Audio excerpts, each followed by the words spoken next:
Surat media welfare એસોસિએશને સૌપ્રથમવાર પત્રકારો માટે એક પહેલ કરી છે। સ્વર્ગીય પત્રકાર આનંદ પટણીના નિધન બાદ આવી કોઈ આકસ્મિક ઘટના બીજા કોઈ પત્રકાર કે તેમના પરિવાર સાથે ન બને તે માટે સુરત મીડિયા વેલફેર એસોસિએશન દ્વારા આજથી દર મંગળવાર માટે સરકારી યોજનાના કેમ્પની શરૂઆત કરવામાં આવી છે। સુરત મીડિયા વેલફેર એસોસિએશન દ્વારા સરકારની યોજનાઓનો લાભ આપવા માટે જરૂરી દરેક મદદ કરવામાં આવી રહી છે। આજે પહેલા જ દિવસે અસંખ્ય પત્રકારોએ આ કેમ્પનો લાભ લીધો હતો અને આવનારા દિવસોમાં સુરતના પત્રકારોના આરોગ્ય માટે પણ હેલ્થ ચેકઅપ કેમ્પનું આયોજન કરવાની વિચારણા છે। કામ શરૂ કરવામાં આવ્યું છે અને કામના અંદર અત્યારે તો આ નાની ટીમ દેખાઈ રહી છે। જમીન સાથે જોડાયેલા તમામ પત્રકારો દેખાઈ રહ્યા છે। સુરત મીડિયા વેલફેર એસોસિએશન દર મંગળવારે વિવિધ સરકારી યોજનાઓનો કેમ્પ લગાવશે, જેના અંદર જે પણ પત્રકાર છે, જેન્યુન પત્રકાર છે તે તમામ આનો લાભ લઈ શકે છે।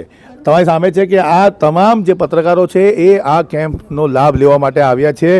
સુરત મીડિયા વેલફેર એસોસિએશનના પ્રમુખ સંજયભાઈ આપણા સાથે છે। સંજયભાઈથી જ જાણીશું। સંજયભાઈ, તમે તમામ પત્રકારોને શું સંદેશો આપો છો?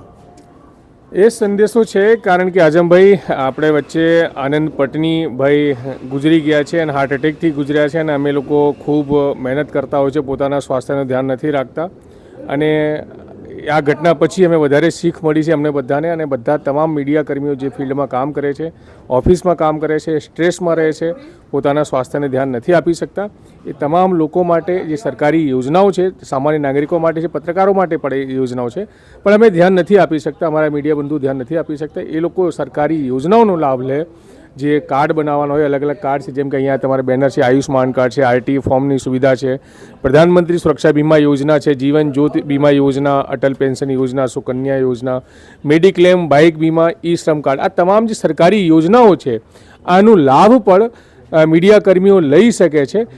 તો એના માટે આ એક કેમ્પ અત્યારે અહીંયા ચાલી રહ્યો છે। આઝમભાઈ, સુરત મીડિયા વેલફેર એસોસિએશનના ઉપપ્રમુખ પારુલ માડિક અહીંયા હાજર છે। પારુલ માડિકથી બી જાણીશું એમનો તમામ પત્રકારોનો શું સંદેશ છે? જો આનંદભાઈ સાથે જે થયું એ આપના માટે એક એલાર્મ સિસ્ટમ જ કહી શકાય કે એલાર્મ હતું આપણા બધા માટે। આપણે બધા બીજા બધા માટે દોડીએ છીએ, સમસ્યા માટે દોડીએ છીએ, પ્રશ્નો માટે દોડીએ છીએ, પણ પત્રકારો ક્યારેય પોતાના માટે કે પોતાના પરિવાર માટે વિચારતા નથી અથવા તો પોતાના માટે સમય નથી કાઢી શકતા। પણ હવે સુરત મીડિયા વેલફેર એસોસિએશને આ પહેલ કરી છે કે પત્રકારો માટે, પત્રકારોના પરિવાર માટે કંઈક કરીએ અને એટલા માટે આજે આ કેમ્પથી શરૂઆત કરી છે। આ તો હજુ એક પહેલું પગલું ભર્યું છે। આવનારા દિવસમાં હજી અમે પત્રકારોના વેલફેર માટે ઘણા બધા સ્ટેપ્સ લેવા જઈ રહ્યા છે, જેની માહિતી અમે ટૂંક સમયમાં આપીશું લોકોને। અહીંયા જે કામગીરી ચાલી રહી છે તેના અંદર કોઈ પણ ચેનલના પત્રકાર હોઈ શકે, લોકલ ચેનલના, એમના પીસીઆર વિભાગમાં કામ કરતા હોય, એન્કર હોય, જે પડદા પાછળના ખેલાડી છે તે પણ આના અંદર આવી શકે છે। અરવિંદભાઈ, તમે શું કહેશો આને લઈને? એકચ્યુઅલી હું ઘણા સમયથી સરકારી યોજનાનો લાભ લેવા માગતો હતો, પણ થોડો સમયનો અભાવને નહીં થતું હતું ટૂંકમાં કામ, પણ મીડિયા હેલ્પર આપણું જે એસોસિએશન છે એના દ્વારા જે કાર્ય થયું એના થકી મને આ મોકો સરસ મળી ગયો। એટલે મારું હમણાં એક ખાતું બી ખુલી ગયું છે અને એક યોજના બી ચાલુ થઈ ગઈ છે। એટલે આ માટે હું એસોસિએશનનો ખૂબ ખૂબ આભાર માનું છું। તમારા ઘરે આવી ગયો એવું લાગે છે ને? તમારે કશે લાઈનમાં ઊભા નહીં રહેવું પડે, કોઈ ટાઉટને પકડો નહીં? હા, જે મોટો ફાયદો એ જ થયો છે કે અમે લાઇનમાં બાકાત થવું પડ્યું અને તત્કાલે હમણાં આવ્યો હું છું 10 મિનિટ થઈ અને મારું અત્યારે યોજના ચાલુ બી થઈ ગઈ, મતલબ ખાતું ખુલી ગયું છે મારું।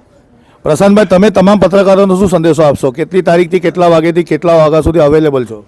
ચોક્કસ કે દર મંગળવારે જે છે આ કેમ્પ રહેશે મીડિયા વેલફેર તરફે અને ચોપાટી ખાતે 1 વાગ્યાથી લઈને 4 વાગ્યાના દરમિયાન। કારણ આ જે સમય છે મીડિયા કર્મચારીઓનો જે સમય છે એના આધારે જ આ સમય રાખવામાં આવ્યો છે। સવારે બધા ફિલ્ડ પર હોય છે, પરંતુ બપોર પછી બધાની પાસે સમય હોય છે, પણ આ કેમ્પનો વધુમાં વધુ લાભ લેવો જોઈએ, જેથી વખતે આર્થિક સમયે જે પરિસ્થિતિ આપણી પર આવશે તો આ લાભ જે છે એ વખતે આપણને કામ આવશે। તો વધુથી વધુ લોકો આ લાભ લે એવી અમારી તમામને વિનંતી છે। ફરી એકવાર સુરત મીડિયા વેલફેર એસોસિએશન તમામને કહી રહ્યું છે કે આ કોઈ દેખાવો નથી કરી રહ્યા, પરંતુ વાસ્તવિકતા જે આનંદ પટણી સ્વર્ગવાસી થઈ ગયા છે। આમ તો જોવા જાય તો અમિત પંજવાણીના સમયે અમારે જાગી જવાનું હતું, ત્યારે અમે ઊંઘતા રહ્યા અને કોઈ કામ ના કરી શક્યા, જેના કારણે આનંદ પટણી એક બીજો સ્વરૂપ તરીકે અમારા સામે આવ્યો। હવે નહીં જાગીશું તો ક્યારે જાગીશું? હજુ પણ સમય છે, આપણે જાગી જવો જોઈએ। મેડિકલ કેમ્પનું પણ આયોજન કરવામાં આવશે, તેમાં પણ જોડાવું। તમામ જેન્યુઅન પત્રકારો, મીડિયા હાઉસ સાથે જોડાયેલા, પીસીઆર વિભાગ, એન્કર, તમામ લોકો પોતાના પરિવાર સમેત અહીંયા દર મંગળવારે આવી શકે છે અને પોતાની નોંધણી કરાવી શકે છે।